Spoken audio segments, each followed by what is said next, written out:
Ayan po ang aming bukid. Ayan. Kay gandang pagmasdan. May mga taniman. Ayan. Ayan po.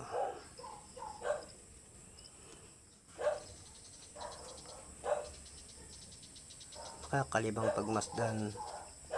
Ganyan kaganda ang bukid. Walang problema pag nasa bukid.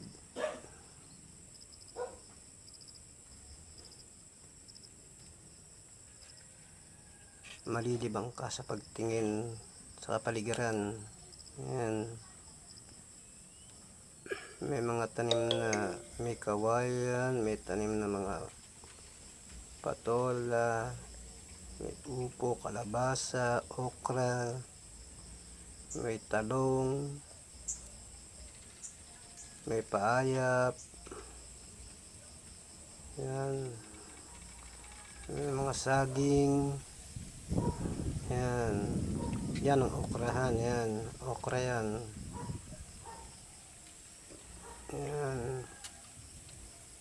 Yan. Sa bandarya naman, gumagapang sa nandyan yung mga upo na may kasamang kalabasa. Yan. Yan po. Gandang tanawin. Gandang tingnan. Mabiberde ang kulay. Malamig sa mata. Sarap tingnan. Yan. Kawayanan. Tapos sagingan. Yan. Yan ang natira ng bagyo na sagingan. Ayan ang kawayan ng mga natira din ng bagyo.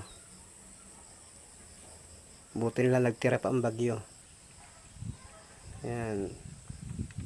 Yan ang lawak ng bukirin na magandang pagmasdan. Malamig sa mata at nakakalibang.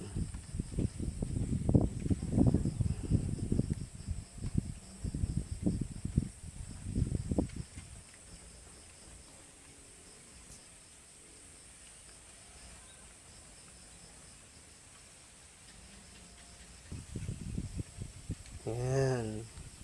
Talong, mga talong naman yan. Ayan o. May bungang talong.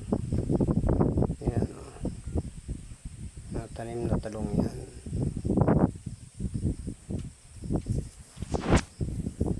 Taniman ng halaman. Ganda ng bukid. Halamanan.